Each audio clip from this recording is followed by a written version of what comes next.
तो जैसे कि हमने आपसे बोला था कि रिवीजन की कुछ क्लासेस लाइव भी नहीं हो पाई थी, है ना, क्योंकि उस दिन लाइट वगैरह चली गई थी। कोई बात नहीं है। आज से हम एक नए स्टेप की तरफ जा रहे हैं। वो स्टेप आपका ये है कि अब हम पुराने सालों के आए हुए प्रश्न पत्रों को हल करेंगे। तरीका ये रहेगा, सबसे पहले हम 5 का टारगेट है मेरा। 2025 के 2 पेपर हुए थे, 2024, 2023 और 22 और 21 तक जाएंगे हम। तो 5 प्रश्नों का हमारा टारगेट है, 5 पेपर्स का। तो पहले हम 5 की ओटियां हल करेंगे, उसके बाद टाइम बचता है तो 2 नंबर, अगर आप लोग आते रहेंगे तो 3 नंबर पे भी जाएंगे, ठीक है। तो आज जो आपके सामने पेपर खुला हुआ है, ये 2025 का सेकेंड चांस का पेपर है। आपको पता होगा 2025 में 2 बार परीक्षा हुई थी, सप्लीमेंट्री अब खत्म हो गई है, 2 बार परीक्षा ही होती है। तो उस चक्कर में ये दूसरी चांस का पेपर है गणित का 2025 का। हम यहाँ की ओटीओ से शुरुआत करते हैं। सारे प्रश्नों को हल करेंगे, आप लोग अच्छे से देख लीजिएगा। जैसे हम बात करते हैं प्रश्न नंबर 1 की। यदि एक रेखा किसी त्रिभुज के 2 भुजाओं को एक ही अनुपात में विभाजित करे तो वह तीसरी भुजा के, कोई उत्तर देना चाहेगा? क्या होती है? समानांतर होती है। क्या होती है? समानांतर।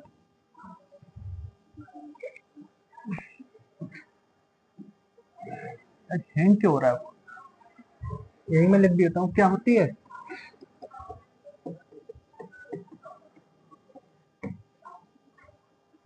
ये थेल्स थ्योरम का विलोम है।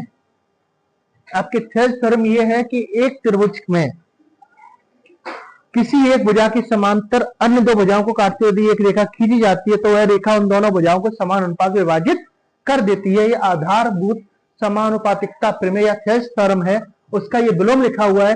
यदि एक रेखा किसी त्रिभुज 2 भुजाओं को एक ही में विभाजित करे तो तीसरी भुजा के समानांतर होती है। कोई दिक्कत यहाँ पे? चलिए, अब लिखा हुआ है त्रिज्या r वाले वृत्त के एक त्रिज्य खंड का।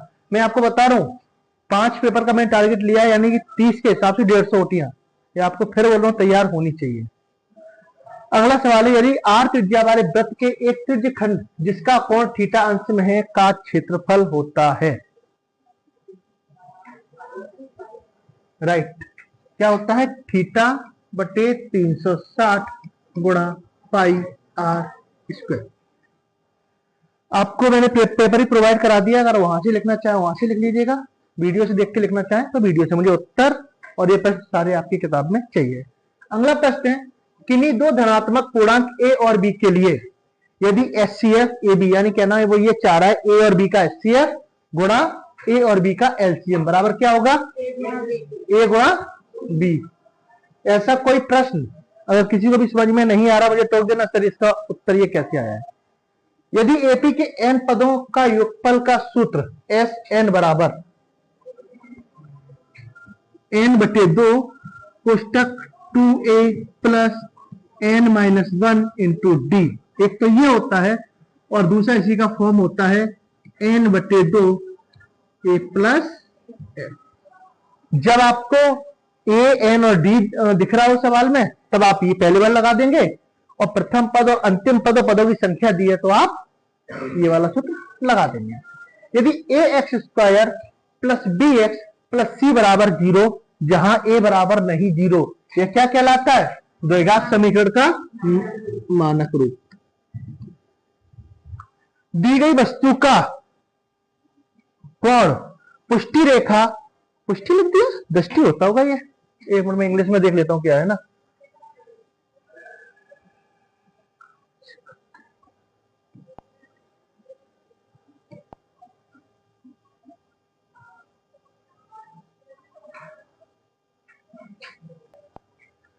दी गई वस्तु का कोण दृष्टि रेखा, क्या है? दृष्टि रेखा और क्षैतिज रेखा से बना कोण होता है और यह क्षैतिज रेखा के ऊपर होता है। यदि व्यक्ति यहां खड़ा हुआ, इसकी क्षैतिज रेखा ये होगी, ये वो किसी मीनार की चोटी को देख रहा है, इस कोण की बात की है। ये कौन सा कोण बनेगा? उन्नयन कोण। क्या बनेगा? उन्नयन कोण। ये आपके 2025 सेकेंड चांस के रिक्त स्थान कंप्लीट होते हैं। हम चलते हैं नेक्स्ट स्लाइड पे, ठीक है। अब आपकी नेक्स्ट स्लाइड है, इसमें ये है सत्य असत्य को पहचानना है, उसी पेपर का है। सबसे पहला क्वेश्चन है, क्या सभी समबाहु त्रिभुज समरूप होते हैं? सत्य है, समरूप होने की बात की है समबाहु त्रिभुजों के। बिल्कुल सही बात है कि सभी समबाहु त्रिभुज एक जैसे ही दिखाई देते हैं। साइज में छोटे हो सकते हैं लेकिन देखने में कैसे होते हैं? एक जैसे, तो वो समरूप होते हैं। बिल्कुल सत्य है। यदि px1y1 और qx2y2 के बीच की दूरी pq बराबर x2 माइनस x1 का वर्ग और y2 माइनस y1 का वर्ग है। बिल्कुल सत्य है, ये आपका सूत्र भी है ना। जिसने सूत्र याद ना किया हो अभी कर लेना, ये आपका सूत्र भी है और इस सूत्र का प्रयोग करके आपने कई बार दूरी निकाली है। इसके बाद अगला है, त्रिज्या r वाले वृत्त के त्रिज्यखंड का क्षेत्रफल जिसका कोण p डिग्री है, उसका क्षेत्रफल p बटे 360 इंटू 2 पाई r। सत्य या असत्य? क्या असत्य? फाल्स ना। बिल्कुल, ये क्या है? असत्य है। क्यों असत्य है? वो इसलिए असत्य है, क्या पूछा है? क्षेत्रफल, और क्षेत्रफल होता है थीटा बटे 360 इंटू पाई आर स्क्वायर। यहां पर थीटा की जगह पी दिया है तो ये बन जाएगा पी बटे 360 इंटू पाई आर स्क्वायर। और जो ये सूत्र इसने लिख के दिया है ये काय का होगा? चाप की लंबाई का। वृत्त की स्पर्श रेखा स्पर्श बिंदु से जाने वाली त्रिज्या पर लंब होती है। सत्य असत्य? ट्रू ना। बिल्कुल, ये मैंने आपको बताया था कि अगर ये वृत्त है और इस पर ये कोई स्पर्श रेखा खींची गई है,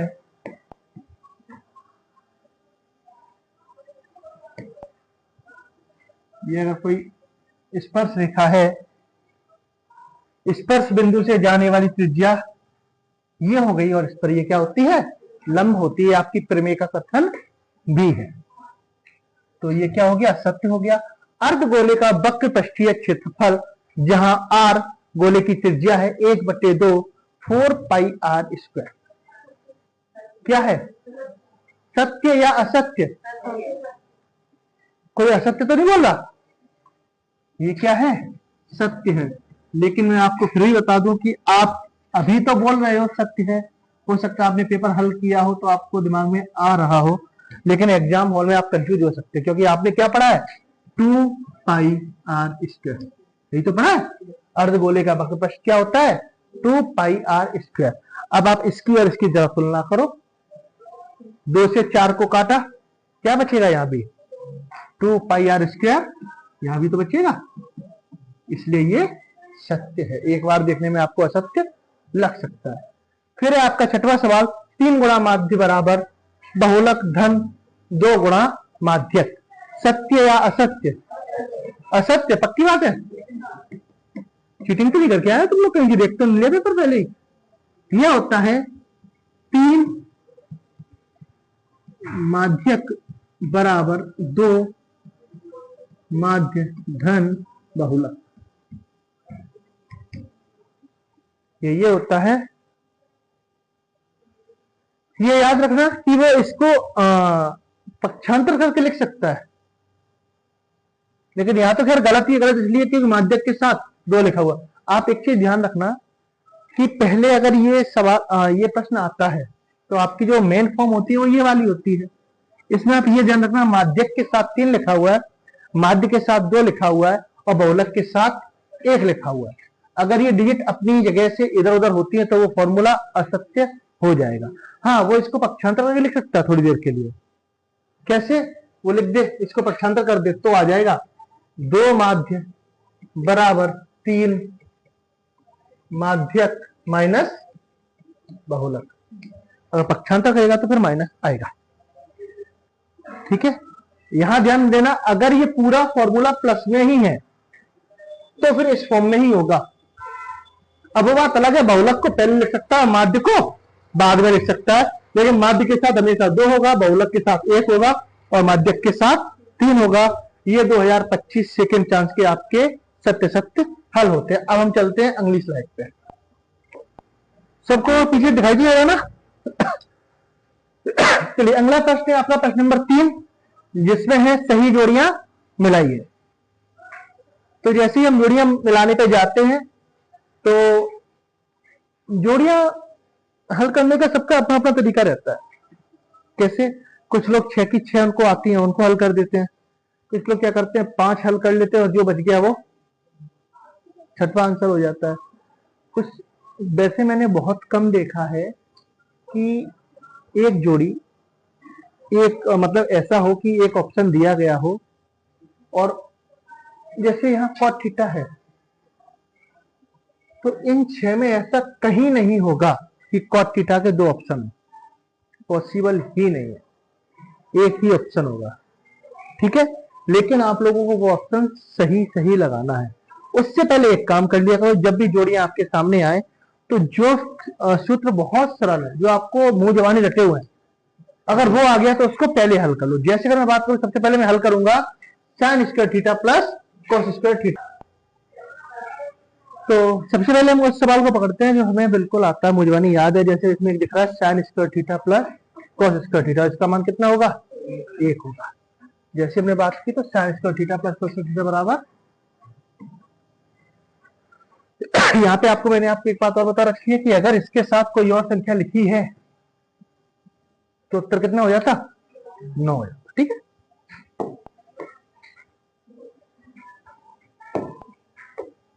इसके बाद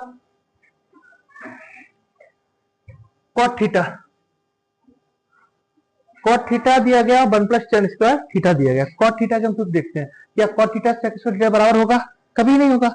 पाई आर स्क्वायर के बराबर नहीं होगा, इसके बराबर नहीं होगा, इसके बराबर नहीं होगा, तो क्या होगा? 1 बटे क्या होगा? 1 बटे tan थीटा। तो ये cot थीटा हो गया। 1 प्लस tan स्क्वायर थीटा अगर थोड़ा सा भी आप दिमाग लगाए रहोगे तो आपको पता त्रिकोणमिति में एक ही ऑप्शन बचा जो ये हो सकता है, तो बाकी तो फिर इनके हैं, तो ये क्या हो जाएगा? ए। अब अर्धगोले के आधार का क्षेत्रफल, अर्धगोले के आधार की बात की गई है। अर्धगोला मतलब आपकी एक कटोरी, और कटोरी के सामने का हिस्सा कैसा होता है? वृत्ताकार होता है। आधार कैसा होता है? वृत्ताकार। और वृत्त का क्षेत्रफल क्या होता है? पाई आर स्क्वायर। इसलिए इसका उत्तर हो जाएगा बी। शंकु की तिर्यक ऊंचाई F R square plus H square, और ये सूत्र मैंने आपको लिखा रखा था। और थीटा कोण वाले त्रिज्यखंड के संगत चाप की लंबाई आपका बचा है डी, थीटा बटे 360 इंटू 2 पाई आर। आपकी पढ़ाई को देखते हुए मैं ये मानता था कि इसमें कंफ्यूज हो सकते थे, बाकी 5 तो आ रहे थे, तो बाकी 5 सही होते तो इसका अपने आप क्या बच जाता? बी बच जाता। अगर आपको नहीं भी समझ में आ रहा होता तो अभी हमने क्या क्या देखा? रिक्त स्थान देख लिए, सत्य सत्य देख लिए, सही जोड़ियां देख ली। अब नेक्स्ट स्लाइड पे चलते हैं। ऑब्जेक्टिव का अगला सवाल है कि पी एक्स वाई की मूल बिंदु से दूरी ज्ञात करो। सीधा सीधा आपको सूत्र भी याद कराया गया है कि किसी भी बिंदु की मूल बिंदु से दूरी अगर ज्ञात करनी है तो यहाँ पे जो भी संख्या लिखी है, मैं कहता हूँ एक्स वाई छोड़ो, पी क्यों लिखा है, इसमें टी और आर लिखा है, ए और बी लिखा है। आप कुछ मत करो, अंडर रूट लगा दो, पहली वाली संख्या जो यहाँ लिखी है उसका वर्ग, और दूसरी वाली संख्या जो यहाँ लिखी है प्लस लगा के उसका वर्ग, आपका उत्तर आ जाएगा। ठीक है, अब यही सवाल अगर 2 नंबर में आता है तो कैसे हल करना था, उसको यही हम डिस्कस किए लेते हैं। तो अगर मैंने जो आपको बताया उस हिसाब से आंसर क्या हो जाएगा? सी, पहली वाली का वर्ग और दूसरी वाली का वर्ग। ठीक है, अगर ये 2 नंबर में सवाल आया तो हमको कैसे करना है, देखो पी बिंदु पहले लिखेंगे हम, क्या है? एक्स कॉमा वाई, इसको मानेंगे x1, इसको मानेंगे y1। ओ बिंदु क्या है? 0 कॉमा 0, ये x2 है और ये y2 है। दूरी सूत्र लगाएंगे, दूरी बराबर under root x2 minus x1 का वर्ग प्लस y2 माइनस y1 का वर्ग। अब x2 का मान आपका क्या है? 0, x1 का मान x, y2 का मान 0, y1 का मान y वर्ग हो गया। जीरो में से जाए कोई फर्क नहीं पड़ेगा, माइनस के एक्स का वर्ग प्लस माइनस के वाई का वर्ग, और माइनस का वर्ग भी क्या होता है प्लस, ये हो जाएगा एक्स स्क्वायर और ये हो जाएगा वाई स्क्वायर। ये आपका यहाँ आंसर हो जाएगा। और अगर आप सीधा सा अगर यहाँ एक्स वाई की जगह पर संख्याएं दे दे 1,2 की मूल बिंदु से दूरी ज्ञात करो, आप सीधा लिखना अंडर रूट 1 का वर्ग प्लस 2 का वर्ग 1 धन 4 उत्तर अंडर रूट 5। ठीक है, ये याद रखना कि अगर आपको ऐसा सवाल आ जाता है कि बिंदु P की मूल बिंदु से दूरी ज्ञात करो और P में 1 2 5 7 P की जो कुछ भी लिखा हुआ है कुछ भी नहीं करना है, पहली संख्या उठाना, सबसे पहले अंडर रूट लगाएंगे, माना कि इसमें लिख दिया इसने 5,7 की मूल बिंदु से दूरी ज्ञात करो, और ले लो अच्छा ले लो -7, क्या ले लिया 5, -7 की मूल बिंदु से दूरी ज्ञात करो। आप कुछ मत करो, अंडर रूट लगाओ, पहले वाली संख्या का वर्ग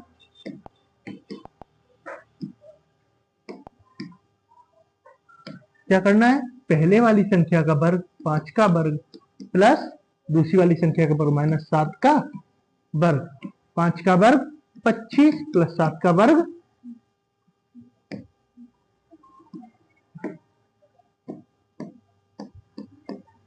74। ठीक है, अब अगर आप चाहो तो इसे गुणनखंड करके जोड़ों में आप बाहर निकाल सकते हो। ठीक है, आगे चले।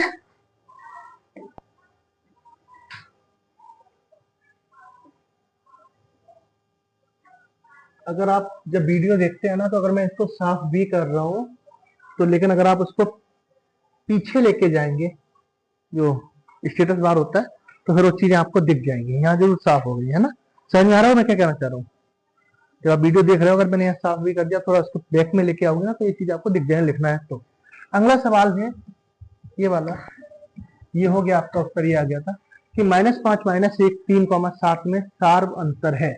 सार्व अंतर निकालने के लिए आपको क्या करना होता है कि किन्हीं भी दो संख्याओं को पकड़ो। आप जरूरी नहीं है कि आप इन दोनों के बीच से निकालो, आप इन दोनों के बीच से भी निकाल सकते हो, आप इन दोनों के बीच से भी निकाल सकते हो, आपकी मर्जी है, लेकिन संख्याएं लगातार होनी चाहिए। ठीक है, मैं निकालता हूं आज इन दोनों से सार्व अंतर। ठीक है, करना क्या है, बाद वाली संख्या से पहले वाली संख्या घटानी है। तो बाद वाली संख्या कितनी है 3, घटानी है तो माइनस, और पहले वाली संख्या कितनी है -1, तो 3 + 1 उत्तर कितना आ गया, किसी भी से निकालो, मैं कहता हूं आप इन दोनों से निकालते हैं। तो पहले वाली संख्या -1 प्लस माइनस और -5, ये हो जाएगा 1 + 5 कितना आ जाएगा 4। इन दोनों से निकालोगे तो सीधा ही दिख रहा है 7 - 3, क्या हो रहा है ये,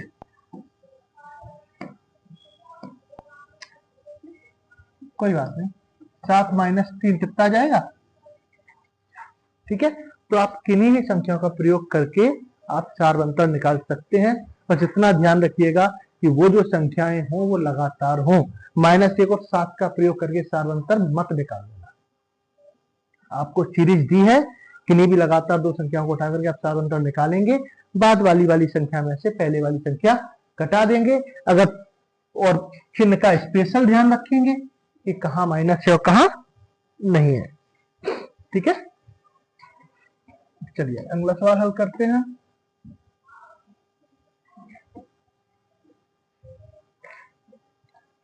अगला सवाल है द्विघात समीकरण, तो इसका उत्तर कितना हो गया था आपका 4, और इसका ये द्विघात समीकरण ax² + bx + c = 0 में b² - 4ac क्या दर्शाता है। मैंने आपको बताया था चाहे तो d लिखो या b² - 4ac एक ही बात है। आपको 3 फॉर्म बताई थी, मैं तीनों का रिवीजन कर देता हूँ। d = 0, d > 0 और d < 0। यहाँ मूल वास्तविक व समान, यहाँ पे मैंने आपको बताई थी मूल वास्तविक व असमान, और यहाँ पे आपको बताए थे मूल वास्तविक नहीं व असमान। ठीक है, चाहे तो डी लिखो या फिर डी की जगह आप क्या लिख सकते हो, डी स्क्वायर माइनस 4ac। तो इसने लिखा है डी स्क्वायर माइनस 4ac बराबर 0, यानी कि इस वाली फॉर्म की बात कर रहा है। और जब इस वाली फॉर्म की बात कर रहा है तो मूल कैसे होंगे, वास्तविक व समान। कौन से ऑप्शन में है, सी में। समान को ही आप बराबर भी बोलते हैं। अगर मैं उल्टा चलो सवाल को पूछ रहा है कि इन सब में केस क्या होगा, तो दो मूल वास्तविक और भिन्न होंगे। भिन्न को असमान बोलते हो, डी ग्रेटर देन 0। दो मूल वास्तविक हैं, वास्तविक के लिए डी, एक तो आपको ग्रेटर देन पे भी वास्तविक मिलता है और बराबर पे भी। ये याद रखें, ये वाली फॉर्म बिल्कुल याद रखें। इसीलिए मैंने आपसे बोला था कुछ चीजें अगर छोटी होंगी जब हम पेपर हल करेंगे तो वहां पे आएंगी। आपको ये फॉर्म भी दी जा सकती है, मैं इसको अगर थोड़ा नेक्स्ट पेज पे लेके जाऊं तो आपको ये फॉर्म भी दी जा सकती है। इस पूरे केस की अगर बात करोगे तो सिर्फ उत्तर आएगा मूल वास्तविक होंगे। आई थिंक मैंने आपको ये चीज शायद नहीं बताई थी और किसी और टीचर ने भी नहीं बताई है, आप जा रहे हो। लेकिन सवाल अगर थोड़ा सा भी वो अच्छा बनाता है तो वो यहाँ पहुंच सकता है। और याद रखना मूल कैसे होंगे, वास्तविक होंगे। ये चीज ये दिखा रही है क्या कि ये बराबर भी ग्रेटर देन भी है और बराबर भी है। ये काटा नहीं है ना, ये काटा नहीं है, इसको ऐसा करना चाहता हूँ। ये चीज ये दिखा रही है कि ग्रेटर देन भी है और बराबर भी है। ग्रेटर देन पे क्या होता है, वास्तविक और असमान। बराबर में क्या होता है, वास्तविक और समान। आप दोनों को मिला के बोल सकते हैं मूल वास्तविक होंगे। ठीक है, इसके बाद इसकी ये तो आपका उत्तर है ही, और कोई मूल वास्तविक नहीं है, वो डी लेस देन। ठीक है, चलिए अब अगले सवाल पे हम आ जाते हैं।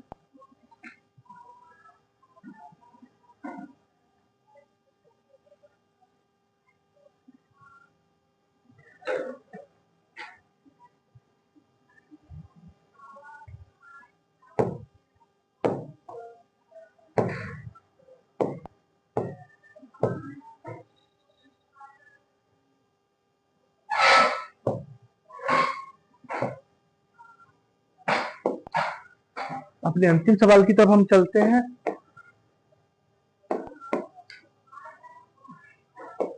इसका उत्तर आपका ये था, नहीं सॉरी,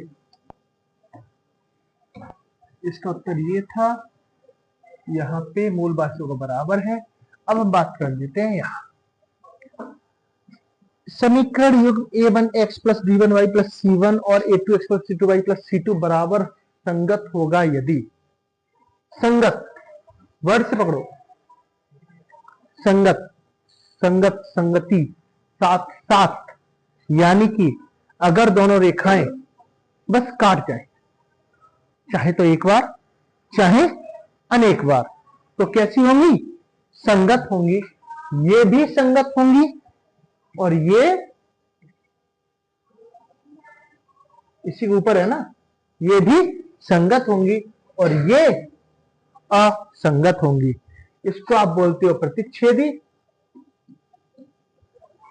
इसको आप बोलते हो क्या, हाँ, समांतर, समपाती, क्या बोलते हो, एक दूसरे के ऊपर ओवरलैप हो गई है। और ये है समानांतर। सब बोल रहे हो पेपर आने के साथ साथ आप लोग। ठीक है, तो संगत या तो ये ऑप्शन दिया हो तो संगत होगा और ये ऑप्शन दिया हो तो संगत होगा। इसमें दोनों ही ऑप्शन दे दिए।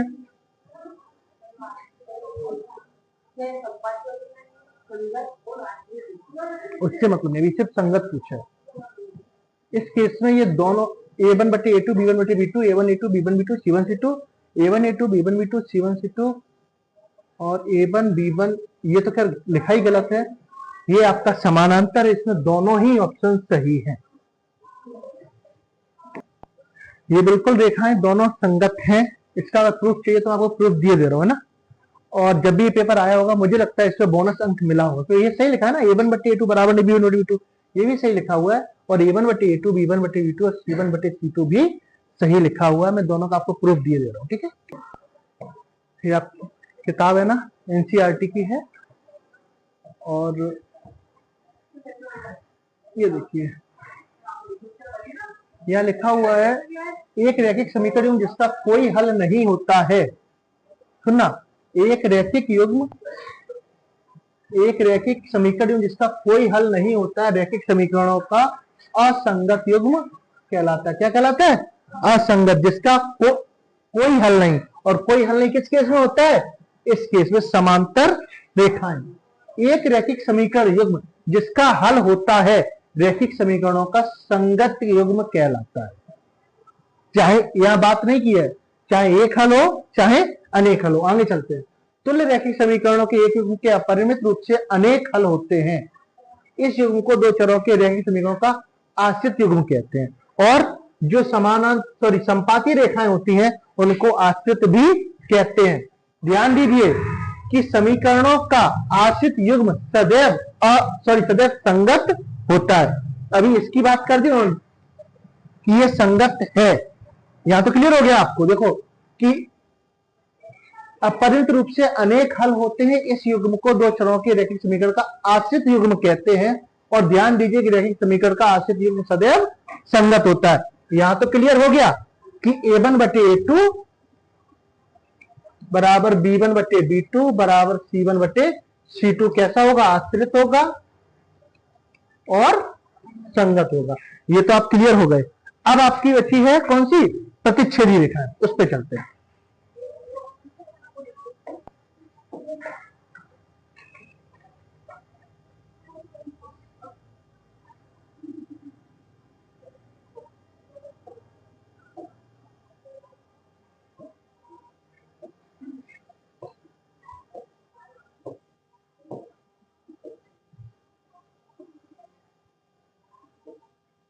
बिल्कुल, देखिए एक प्रश्न था, उन्होंने इसके बिंदु निकाल लिए हैं। बिंदु निकालने के बाद उसका ग्राफ प्लॉट किया है। आप ग्राफ देख के क्या बोल रहे हो? ये कैसी रेखाएं हैं? प्रतिच्छेदी रेखाएं हैं। एक पॉइंट पर प्रतिच्छेद कर रही हैं, राइट? ये इसी सवाल का है। देखो क्या लिखा हुआ है। इसलिए रैखिक समीकरण युग्म का एक हल x बराबर 6 y बराबर 0 है, अर्थात समीकरण युग्म संगत है। यहां से ये प्रूफ होता है कि a1 बटे a2 बराबर नहीं b1 बटे b2, जो कि रेखाएं कैसी होंगी? प्रतिच्छेदी। और हल कैसा होगा? अद्वितीय। कैसा होगा? संगत होगा। उस केस में या तो आपको, मतलब आपको क्या, आपने तो नहीं दिया, जिसने भी दिया है ए लगाया होगा तो सही माना होगा, बी लगाया होगा तो सही माना होगा, और कुछ नहीं लगाया होगा तो मुझे आइडिया नहीं है बोनस मिला या नहीं मिला। ए या बी जिसने भी लगाया होगा उसको सही माना होगा। हम कहां पे थे? देख लें एक बार ऑप्शन और एक बार चेक कर लें हम।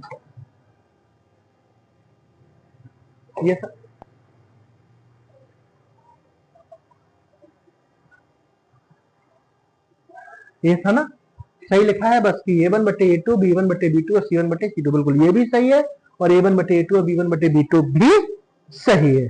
ठीक है, तो दोनों नहीं लिखे होंगे, या कुछ हो सकता है टॉपर्स ने दोनों डाल दिए और भी दोनों सही, तो मुझे नहीं पता है। हालांकि इसके दोनों उत्तर सही है। ठीक है, आज की क्लास हम यही समाप्त करते हैं। कल हम मिलेंगे फिर से नेक्स्ट पेपर की ओटी के साथ। ऐसे करके 5 पेपर की पहले ओटियां करेंगे, उसके बाद 2 नंबर्स पे जाएंगे। आज आपके 30 प्रश्न कंप्लीट हो गए हैं। ये सारे 30 प्रश्न आपके दिमाग पे छप जाने चाहिए। ठीक है, तो 3 प्रश्न हमने हल कर लिए थे। चौथे प्रश्न को हम फिर से हल करने जा रहे हैं। प्रत्येक का एक शब्द या वाक्य में उत्तर लिखना है। सवाल नंबर 1 है कि किसी असंभव घटना की प्रायिकता क्या होती है? तो क्या होती है? 0। कोई कंफ्यूजन होना भी नहीं चाहिए। किसी निश्चित घटना की प्रायिकता क्या होती है? 1। इसके बाद है बिंदु P x1 y1 और P x2 y2 को जोड़ने वाले रेखाखंड PQ के मध्य बिंदु के निर्देशांक लिखिए। तो मध्य बिंदु के निर्देशांक होंगे x बराबर x1 प्लस x2 बटे 2, y बराबर y1 प्लस y2 बटे 2। ये निकालना कैसे? अगर इसकी बात करें तो आपको दूरी सूत्र लिखाया गया था क्या? x बराबर x1 m1 x2 plus m2 x1 बटे m1 प्लस m2। सेम ऐसी y का भी था, है ना? एक रेखाखंड है क्या? P से Q, इनको जोड़ने वाले रेखाखंड के मध्य बिंदु के निर्देशांक x, y होंगे। क्योंकि ये बिंदु मध्य बिंदु है तो ये 1:1 में विभाजित करेगा। यहाँ पर आप m1 और m2 के मान जब एक एक रखेंगे तो 1 x2 प्लस 1 x1 बटे 1 प्लस 1 ये हो जाएगा x2 प्लस x1 बटे 2। इसी को लिख सकते हैं x1 प्लस x2 बटे 2। सेम यहाँ पे जब y का लिखेंगे तो y का आ जाएगा y1 प्लस y2 बटे 2। यहाँ से मैंने आपको एक चीज और बताई थी कि अगर ये सवाल वृत्त का है, वृत्त का सवाल है और सवाल आएगा कि वृत्त के व्यास के सिरों के निर्देशांक x1 y1 और x2 y2 हैं, तब मध्य बिंदु के निर्देशांक ज्ञात करो। तब भी आप इस फॉर्मूले का यूज करके मध्य बिंदु के निर्देशांक ज्ञात कर सकते हैं। या फिर अगर उसने ये बोल दिया व्यास के एक सिरे के निर्देशांक आपको दिए हैं, मध्य बिंदु का निर्देशांक दिया है, दूसरे सिरे का ज्ञात करो, तब भी आप इस फॉर्मूले से डायरेक्ट ज्ञात कर सकते हैं। ये आपके सारे कंठस्थ हो जाने चाहिए ओटीए, याद रखना। आते जाते क्लास में चलते फिरते मैं आपसे पूछूंगा और कॉपी में भी नोट होनी चाहिए। एक वृत्त की कितनी स्पर्श रेखाएं हो सकती हैं? अनंत। एक वृत्त की स्पर्श रेखाएं अनंत हो सकती हैं, साथ ही छेदक रेखाएं भी अनंत हो सकती हैं, लेकिन वृत्त के एक बिंदु पर एक ही स्पर्श रेखा होती है। तीनों प्रमेय आपको बताई गई थी, आपको करवाई गई थी और आपको इनके कथन भी याद करने को बोल दिया गया था। समांतर श्रेणी का व्यापक रूप पूछा है अगले प्रश्न में, तो वो होता है a plus D, a plus 2d, a plus 3d। ये समांतर श्रेणी का व्यापक रूप होता है। इसके बाद कौन से त्रिभुज सदैव समरूप होते हैं? तो कौन से? समबाहु त्रिभुज। ये शायद अभी सत्य असत्य में भी आया था इसी पेपर में कि समबाहु त्रिभुज समरूप होते हैं, सत्य असत्य। तो ये आपकी होती है क्या? एक वाक्य या एक शब्द में उत्तर। इनको आप चाहे तो जैसे मैंने लिखा है ऐसे ही लिख सकते हो, एक शब्द, क्योंकि उसने क्या बोला एक शब्द में उत्तर। या चाहो अगर वाक्य में लिखना है तो आप लिख सकते हैं, इसको लिखेंगे एक असंभव घटना की प्रायिकता 0 होती है, एक निश्चित घटना की प्रायिकता 1 होती है, मध्य बिंदु के साथ ठीक है, एक वृत्त की अनंत स्पर्श रेखाएं हो सकती हैं। ये तो क्या हुआ है ना, ये तो पूरी लाइन में आ ही जाएगा। और आप यहां लिख सकते हैं समबाहु त्रिभुज सदैव समरूप होते हैं। ये आपकी लाइन में ही मैंने बता दिया और एक वाक्य में भी। चलिए अब इसका हम क्या करते हैं, इसमें साथ में आपको ऑब्जेक्टिव के 2 प्रश्न हैं जो शायद इसी स्लाइड में दिए गए, उनकी हम बात कर लेते हैं। आपसे पूछा गया है 6 और 15 का एचसीएफ ज्ञात कीजिए।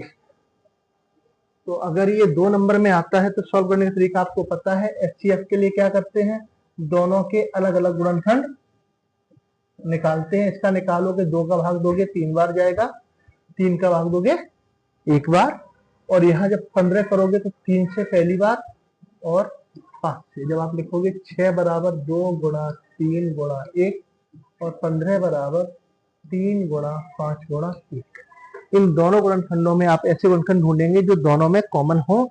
तो वो क्या है, एक तो 3 और दूसरा 1। तो एचसीएफ कितना हो जाएगा, 3 गुणा 1 बराबर 3। अगर यही सवाल एलसीएम में आया होता तो एलसीएम में आप दोनों को एक साथ निकालेंगे। सबसे पहले 2 से भाग देंगे, 6 कट जाएगा 3 बार, 15 नहीं कटना है, उसको जैसे का तैसा लिख लेंगे। अब 3 से काटेंगे 1 बार कट जाएगा, ये 5 बार, और 5 से काटेंगे को 1 और 1। तो एलसीएम हो जाएगा 2 गुणा 3 गुणा 5 बराबर 30।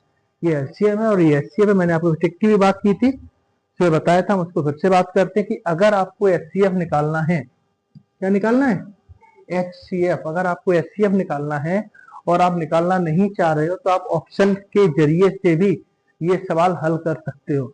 एचसीएफ के मामले में ऑप्शन का भाग आप सवाल में दे देना, अगर दोनों भाग चला जाए तो एचसीएफ है और नहीं जाए तो एचसीएफ नहीं है। हम शुरुआत करते हैं पहले ऑप्शन से। 6 का भाग 6 में देंगे, जाएगा, है ना, जाएगा। 15 में जाएगा क्या, आपको ये मत बोलने लगा सारा चला जाएगा, पॉइंट में आ जाएगा।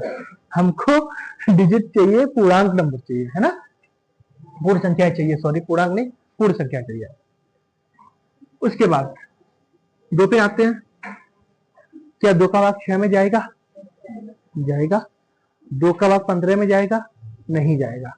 तो ये वाला भी ऑप्शन कैंसिल हो गया और ये वाला भी ऑप्शन कैंसिल हो गया। अब बात करते हैं 5 के लिए। क्या 5 का भाग 6 में जाएगा? लेकिन 15 में जाएगा, लेकिन दोनों में नहीं गया ना, तो ये भी कैंसिल होता है। अब सिर्फ बचा है आपका 3। 3 का भाग 6 में भी जाएगा और 15 में भी जाएगा। 6 में जाएगा 2 बार और 15 में जाएगा 5 बार, इसलिए ये इसका उत्तर हो जाएगा एचसीएफ के मामले में। ठीक है। अगर ये सवाल एलसीएम का होता, अगर सॉल्व नहीं करना है तो एलसीएम के ऑप्शन कुछ ऐसे रहते, माना कि ए बराबर 20, बी बराबर 10, सी बराबर 15 और डी बराबर, चलो इसको और कर देते 45 और डी बराबर 30। अगर एलसीएम का सवाल आ जाता है तो एलसीएम के मामले में क्या करेंगे? जो आपको सवाल दिया गया है,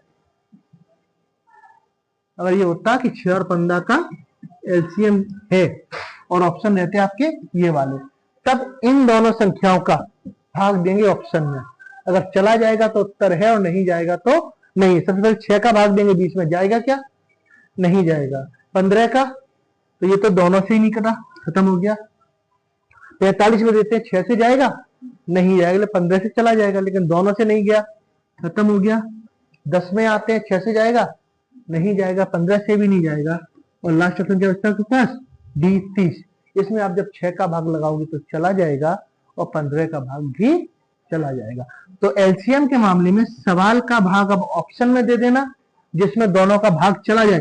दोनों के, हमें कहते हैं 3 संख्याएं होती तो तीनों का भाग जाएगा, तो एलसीएम रहेगा। और एचसीएफ के मामले उन तीनों में ऑप्शन का भाग चला जाएगा। समझ गए? तो ये चीज याद रखना, इससे आपको सवाल हल नहीं करना पड़ेगा। फिर आता है अगला सवाल है, एक्स स्क्वायर प्लस 7x पर 10 में शून्यकों की संख्या होगी। ये द्विघाती बहुपद है और द्विघाती बहुपद में शून्यकों की संख्या कितनी होती है? 2 होती है। अगर त्रिघाती बहुपद होता तो शून्य की संख्या 3 होती और एक घाती या रैखिक बहुपद में शून्यकों की संख्या 1 होती है।